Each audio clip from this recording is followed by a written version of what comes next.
Yazi ngifisa sengathi ukuhlonishwa kwabomama kwabantu besifazana bonke jikelele kungaphindwa kasikhombisa. Umsebenzi oyenziwa ngabantu besifazana emhlabeni mkhulu kakhulu, futhi awulinganiseki. Lokho singaphikisa kumbe sibambe inkani singamadoda sisala ukuvuma iqiniso, kodwa-ke siyakwazi ukuthi nathi sinje singamadoda salala savundla esiswini sabomama. Abantu besifazana bakufanele ukuphakanyiswa, bakufanele ukudunyiswa ngoba umsebenzi wabo emhlabeni umkhulu kakhulu. Alright, ikho sibala ukwalo oluthi umama liqhawekazi, siphakamisa bona omama sisithi zimbokodo, siyalihlonipha futhi lo msebenzi wenu siyawubona. Okay, namhlanje sibala umama liqhawekazi isahluko 4. Sekuqala ukunqunda amehlo oMasibanda loMamathe babhekise amabombo endaweni yaseKhambe. UMamathe athinte isikhwehlela abe esesiginya qede athi, Masibanda, lamhla uzazivumela wedwa, uMagwaza akadlalelwa. Kusasa okusayo uzakwamukela ucingo oluvela kuMathuthu esembuyise ingqondo kuhle nje. Hayi, ngiyakuzwa mngani, inkinga ngisayinile amaphepha esehlukaniso. Ucabanga ukuthi usungaba khona umthandazo ngemva kokufa na? Abuze ngokudana uMasibanda. uMagwaza ukhipha ngitsho abantu abangene bebulele ejele. Lingasekho ithemba, kodwa enze kwenzeke. Asazi Mamathe, nxa kungenzeka njengokutsho kwakho singamdumisa uMagwaza ngoba uyabe elamandla amakhulu. Atsho uMasibanda sebengena koMagwaza. Ngenhlanhla yabo bamthole ekhona. Lamhla kukhanya akulamuntu odinga ukusizwa, nanko bazigwejisele lo mndeni wakhe. Abamukele ebaqaga uMagwaza esithi, Mamathe, linjani mama? Kangisalazi, kutsho zihamba kuhle izinto. Phela lina liyazikhohlwa izinyanga, libuya kuphela nxa lilohlubo. Azihlekise uMamathe exotsha inhloni qede athi, haya, yebo baba, siyaxolisa, sesiside khona isikhathi, kodwa ngibuyile lamuhla ngiliphathele isethekeli ngaphezulu kwalokho. Awu, siyabonga Mamathe, bese ngichayisile emsebenzini, kodwa ngokulizwela ngizalenzela.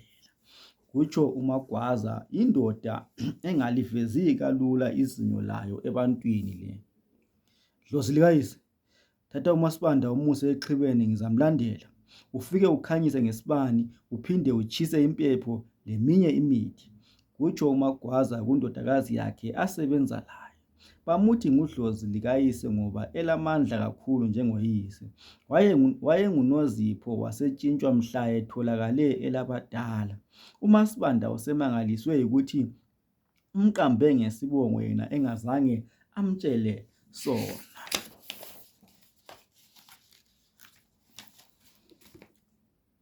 Basukume odlozi likayise loMasibanda baqonde exhibeni. Uvalo luyamchaya ngoba akakaze aye enyangeni selokhu wathwetshulwa yingwe. Ngemva kwesikhatshana angene uMagwaza esembathe isikhumba. Intuthu isibophe yavimba nke. uMasibanda usekhwehlela kakubi, lodenda uselukhiphe lwathi khapha. Udlozi likayise aphume achiye evale umnyango. Masibanda, uthathelwa indoda ngomunye umfazi uvume sibili. Yini indaba uyisithutha kangaka? Angithi indoda iyagoqwa njengomdlwane wenja ukuze ihlale ithobela umthetho wakho. Ngizamphendukisa uMathuthu ngimenze imvu. Inkinga ngomthetho wangakini akufuzanga lende. Idlozi likagogo wakho ozala uyihlo libi kakhulu, kalifuni umendo. Ngibona abanengi abangakini bengahlalisekanga kuhle emendweni. Ungakhathazeki, sizalithiya ukuze lingakuganyeli. Ngizaqala ngikhiphe isichitho bakufake sona. ngiye kugeza le entshonalanga. Umnyama usungowempisi edla umniniyo phandle. Akabonanga lokuthi ufike njani lapha uMaSibanda. Ukhumbula uMagwaza esithi kakhumule impahla asale eze ukuze amelaphe, yena esala. Ukhumbula esembambatha emgona esithi kufanele alale laye ukwenzela ukuthi amelaphe kuhle. Uzibona ephuma ngesomvundla ephulukundlela esikhundleni usubone izinja. Okubi yikuthi laye zimxotshanisile izinja nxatshana ebaleka emzini kaMagwaza zaphosa zamdabulela kwangabi indaba zalutho. Ugangile uMagwaza, nxa ehlala ekwenza ebantwini bonke, kimi ufike kuhle, angikwenzi ukungcola mina. Ukhuluma yedwa ehwaqile esesula amaginqo ebunzini, iqhiye useyiphethe ngesandla. Kuzwakale izisinde ngemva kwakhe, ethuke nxa ethi esesuka ngejubane kuzwakale izwi lowesilisa lisithi, "Hawu, ubalekani mama? Singabantu lathi njengawe, sivela esigayweni." Ehlise iphika uMaSibanda nanko sezwile ukuthi nguNyathi abakhelane laye kulindawo. Hawu, usesendleleni eseduze lomuzi wakhe. Kumangalise ukuthi uwathole njani amandla okugijima azefike lapha. Wangagcini esiba yisilo sengubo zikaMagwaza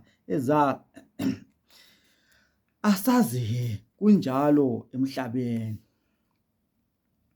Kunjani mama?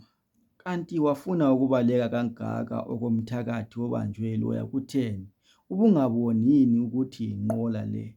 nguNyathi lo eqhubeka azihlekise uMaSibanda aphendule esithi, "He, Nyathi nguwe kanti? Ngiyawesaba umnyama mina. Selisizile langifica sesizabambisana indlela. Ha, lamhla kumnyama kakhulu sibili. Ha, Nakathando, uvela ngaphi ebusuku kangaka? Usuqomile yini ngihle ngitshayele umathuthu abuye ngokuphazima kweso?"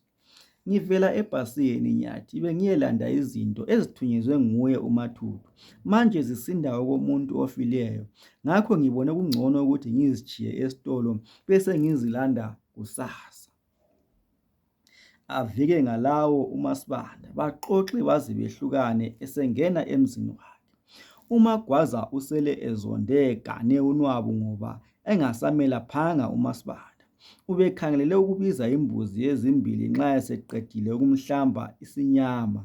Esekhuluma loMamathe akhwaze esithi, "Mamathe, angikuthandi ukulingwa mina. Ungabobuya lapha labantu abangazimiselanga ngokwelatshwa. Behlisa isithunzi samadlozi ami. Nxa ubuya lomuntu umtshele kuqala abekwazi ukuthi uyakuMagwaza. Ubachazele lokuthi kungani ngibizwa Magwaza ukwenzela bengethuki nxa sengibagwaza. uMaSibanda wakho lo uzangidinga engabe esangithola. Bengizakwenza umyeni wakhe avuke ekhona kusasa lingakaphumi ilanga nxa." "Ngiyaxolisa Magwaza, bengisithi ngisiza umngane wami ohluphekileyo ngingazi ukuthi akakakhuli. Akwenzileyo kubi kakhulu, kutsho ukuthi akakabuzwa ubuhlungu bokulahlekelwa yindoda. Engakuzwa uzabuya yedwa, angithi ngimbonisile lapha ekhaya."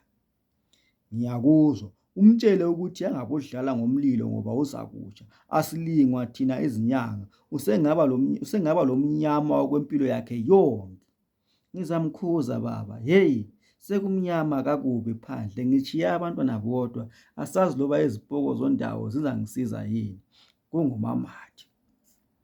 Vele kosavutha kudlulwa ngalezi izikhathi kuthiwa uyazibona usuhamba labafana abafitshane. Asazi-ke Mamathe, uzakubona okwedlula uchaka lamhla. Ha! Kuhleka uMasilempa inina lapha ekhaya. Ahle ahlale phansi uMamathe ngenxa yokwesaba. Haya, sibanenge singamagwala sibili. Ndukwana loPholani phelekezelani uMamathe liyemtshiya emzini wakhe. uMasilempa lo esitsho kubafana bakhe asebakhulakhulile. Bakhuluma kanje uMagwaza lodlozi likayise sebevalelisile ukuze bayelungisa imithi abazakwelapha ngayo abantu ngakusisa. benze njengokuthunywa kwabo abafana bayembeka emzini wakhe uMamathe. Ulaka lukhawulwa edilweni ngesenzo sikaMaSibanda. Kwehlule ukuthi alale engabhodlanga adobhe ucingo lwakhe atshayele uMaSibanda. "Hello Mamathe, kunjani?" kuphendula uMaSibanda. "Masibanda, awulazo inhloni sibili. Nyelo nyanyathi, indaba unje vele wena mfazi. Kambe uze ungiyangise kangaka ngisithi ngiyakusiza njengomngani wami. Yini indaba kungathi uyakuthabela ukwaliwa kwakho ngumathuthu? Uzaqonda njengomgwaqo osolobhona." "Mamathe, ngicela uwagcine amazwi akho wonke. Uzawatsho kusasa nxa sesikhangelene. Lami nginje ngiyaphuphuma ngokuzonda," kutsho uMaSibanda anxaphe uMamathe ebe eseluvala ucingo lwakhe.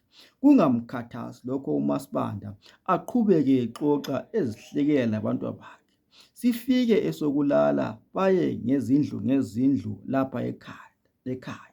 KuMaSibanda sesaphenduka esokucabanga isikhathi sokulala, ekhumbula umathuthu wakhe amphucwa nguNakasibongiseni. Kwelikade umthathe laye ubuthongo uze kuyelamula khona ukusa. Kusesikotsho sasendandula ahlangene amanina ngobunengi bawo. Iyatsha ingxoxo kuyanyewana lapho. Sebegonqamise umgqomo yaba yizihlalo. Bavule konke indlebe lamehlo balalele uMamathe osengathi ngumsakazi esakaza emsakazweni. Bamalile uMaSibanda. Indoda ihle yathatha omunye umfazi khonale koBulawayo, yamane yathi kayisamfuni. Ubona inkungu elaphayana, sekungenzeka azibulale. Amadoda akulezinsuku kawahlali labafazi. Kufuze lizame ukuqinisa imizi yenu. Nxa ungumfazi ungahlaleli izandla, phakama uphakamele umuzi wakho. Athi nxa eqeda amgame uMampofu eqakeza esithi, kunzima bafazi. uMaSibanda nguye lo osengumazakhela sibili. Akukho lula ukuthi indoda yakho igogodlane lomunye umfazi ikutshele emehlweni ukuthi kayisakuthandi. Ake ngilitshele, amadoda la athakathwa yithi ngokutshapha. Kumele nxa ekhatshana khona le akucabange okwamheha kuwe mhla eqala ukukubona, azizwe evuseleleka uthando lwakhe ngawe lusiba lutsha. Indoda ikutshiya kunjalo Mampofu, kawazi wena. Banengi engibaziyo abaziyo ukuyiphehla indoda kodwa batshiywa kanjalo. Izinto lezi kazikwazi ezikufunayo. Inhliziyo zabo zihlezi zilengele phandle xathu ezezinja. Okungasiza yikuwadlisa kuphela sithule umsindo. Kungenela uSikhohliwe qede bagegedeke bonke omama. Uyazi ngiyamdabukela uMaSibanda, kodwa uzaphaphama. Khona lokhu ukuthi akala mngane uzenza usilungile, yikho esaliwa yindoda. Kanti kungani Mamathe ungazange umlayele komagwaza ayegwazwa isinyama leso esimkhungetheyo? Kuqhuba uMampofu esebambe isihlathi. Ngamlayela sibili, angithi liyamazi ukuthi uzenza sengathi ungcono kulathi. Wathi akaqumi enyangeni, akazi ukuthi indoda iyalatshelwa, uzabonwa ngumdali. Uzakhawula ke, uzahamba yedwa ngelinye ilanga nxa esebonile ukuthi akukho lula ukukhulisa abantwana uwedwa. NguMampofu lowo. Uzenza ingilosi kakhulu laye uMaSibanda. Mina kangimzweli vele kungani evuma ukuhlala ekhaya indoda esedolobheni. Usezavuka emaqandeni, kambe indoda kungathi kusehlula uhlala layo iyafeba. Pho koBulawayo khonale ingenzani? Undazi uyazi ukuthi mina laye asehlukani. Ngihlezi ngimeluse kwenkomo yotshotshayo. Kusele nje ukuthi ngimgaxe ikiloko. Kungenela uMachuma kulamule ilanga eselize likhotheme. Kambe abantu befike lapha selisiya ngomtsha wendoda, badobhe inkonxa zabo baqale ukukhelela.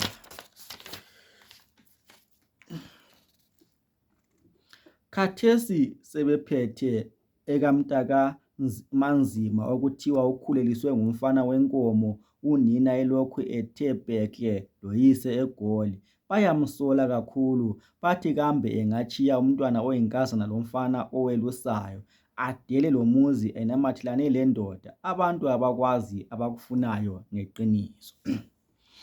UMaSibanda uhlezi labantwabakhe sebesidla indla kusihlwa. Akhangele uThando azwe amzwela kakhulu umfana wakhe osebona izigigaba ezigilwa nguyise selokhu esekhulakhulile. Asuse isikhwehlela emphinjeni abe esesithi, Thando, sengithembe wena mfana wami. Khula ube yindoda, ungayekethisi ezifundweni zakho. Loba sekunzima njani, ngicela ungamfuzi ngitsho uyihlo. Indoda yindoda ngokondla abantwabayo. Ungalingwa yizidwaba ozibonayo emhlabeni ngoba zinengi kakhulu njalo angeke zize ziphele. Mama, ngiyakuzwa. Kungcono ukufuza umalume osegugela abantwabakhe kulokufana lobaba. Utshengise ukuba yisehluleki kakhulu. Indoda etshiya umuzi wayo iyisiwula. Kutsho ukuthi wayevele engasithandi. Kumbe ayisuye ubaba osizalayo yini? Ngizwa ngimzonda ngenhliziyo yami yonke. uNkulunkulu angixolele. Akhulume ngokufuthelana ukhulu uThando kuze kukhale lonina. Yazi kusukela ngisaseyintombi kuze kube khathesi, yinye indoda engiyaziyo mntanami, nguyihlo kuphela. Ngakho ngifuna wazi ukuthi lonke lingabantwana bakaSibongiseni Mathuthu, futhi laye uyakwazi lokho loba engazihlanyisa kanjani. Kuchaza uMaSibanda esusula inyembezi. Ngiyakuzwa mama, ngifisa ukufunda ngiphumelele ngibe ngumtshayeli wendizamtshini. Angimthwali ubaba loba eseluphele ukuze afunde isifundo. Sengathi umdali wezulu lomhlaba engamgcina aze abhadwe ngodaka eseluphele ukuze abone ukuthi ukuphumelela kwethu esiyabe sibe lakho engekho empilweni zethu. Besaxoxa kanjalo kuzwakale izwi lowesifazana ekhuleka phandle. Lezi nja sezikhonkotha zimhahabela, aphume uThando ezikhuza. Thando, ngiyazesaba izinja zakho mfana, khonapha ngihamba nginyenya. Kuhleka uNakadamu, isalukazi sendawo esijwayelane kakhulu noMaSibanda. Nanko laso sathathwa koSibanda ize uSekadamu sewabhubha nje. Vele nxa sekuntambama kanje ziba lomoya omubi okwezinja ezichithisiweyo lezi gogo. Kutsho uThando bengena belandelana emkulwini. Athi engahlala esigcabheni uNakadamu, uMaSibanda athi, gogo linjani? Angisakwazi, ngeke ngafika emzini wakho emini ngathola kungibetha umoya.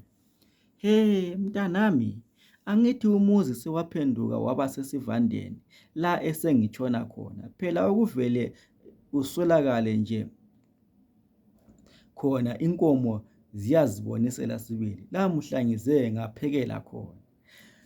Kunzima sibili, zona lezi inkomo ezabuyayo okuthiwa ngamabhulumani yizo eziluhlupho gogo.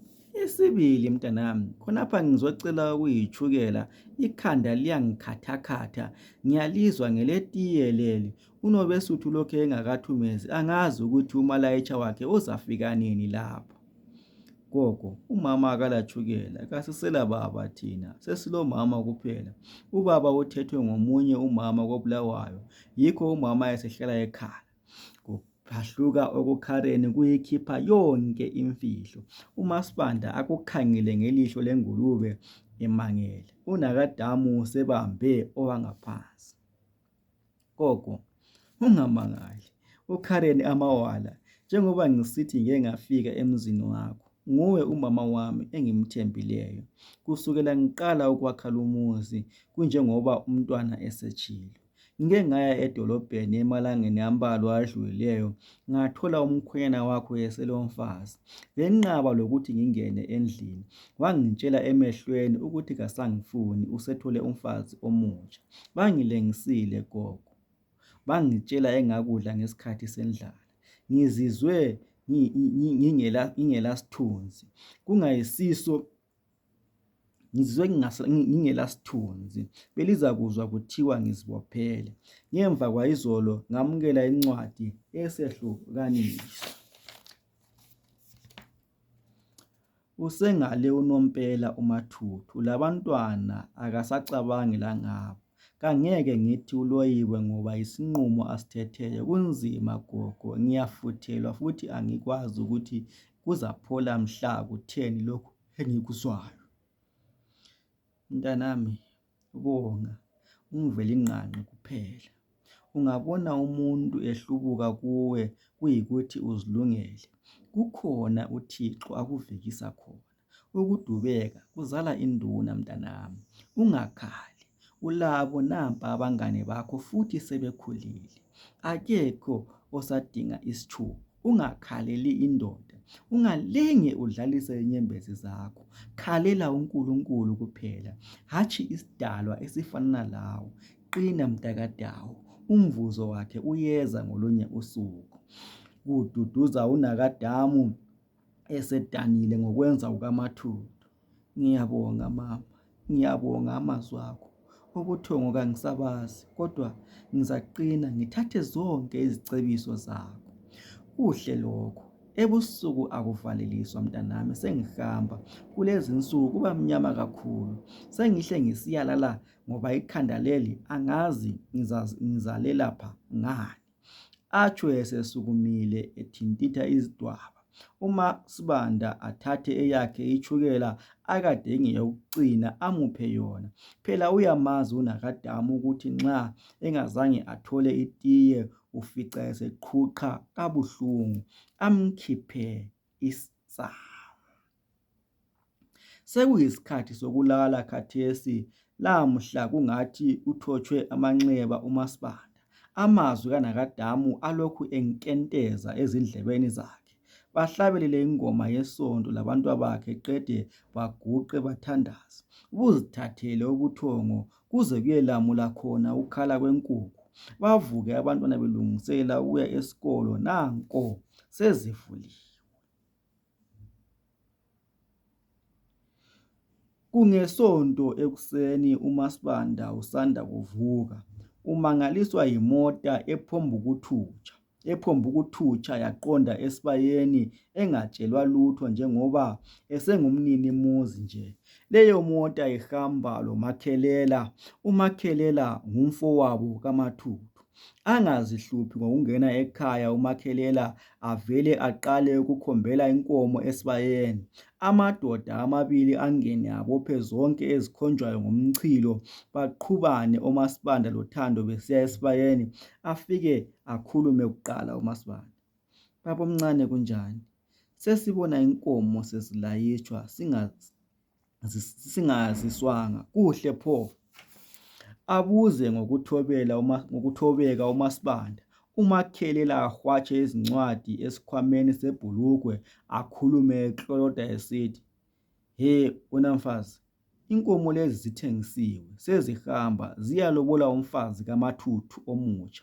Nansi lencwadi ekhomba lokho futhi losobhuku osayinile." Hawu baba omncane, abantwana ngizabafundisa ngani? Nanko bese ngithembe zona inkomo njengoba umnewenu ebalahlile. Hey wena mama, akusimlando wami lo, ngabantu abakho labo. Uzabona icebo. Angithi kuthiwa kundlovu yasindwa ngumboko wayo, lawe ngeke usindwe ngabantwana bakho. Kuchanasa uMakhelela enyantikana. Ibe buhlungu kakhulu inhliziyo kaMaSibanda nxa esizwa amazwi alukhuni kangaka. Lokhu khona ubekukhangelele kuvela kuMakhelela ngoba uyamazi ukuthi ulenhliziyo yenyoka, yona kanye eluma umuntu ingamudli. Isahluko sethu 4 sephelela lapha. Uyangidabukisa ke umuntu ophatha umuntu wesifazana ngale ndlela, ophatha umama, ophatha imbokodo. Baligugu laba bantu emhlabeni. Inyembezi zabo kumelanga sizibone. Kukithi ukuthi sibabonge, sibahloniphe ukuze baqhubeke bebona ukuthi balusizo kangakanani emhlabeni. Namhlanje benza izinto ezingekho right emhlabeni kungenxa yethu esingabaphathanga ngendlela. Asilindeni usahluko 5 wethu uyalandela. Okwamanje ngicela sikhomenteni, silayikeni, siphinde sishare ugwalo lwethu olulotshwa ngumfoka Dube uPhatsani all the way from Nkayi.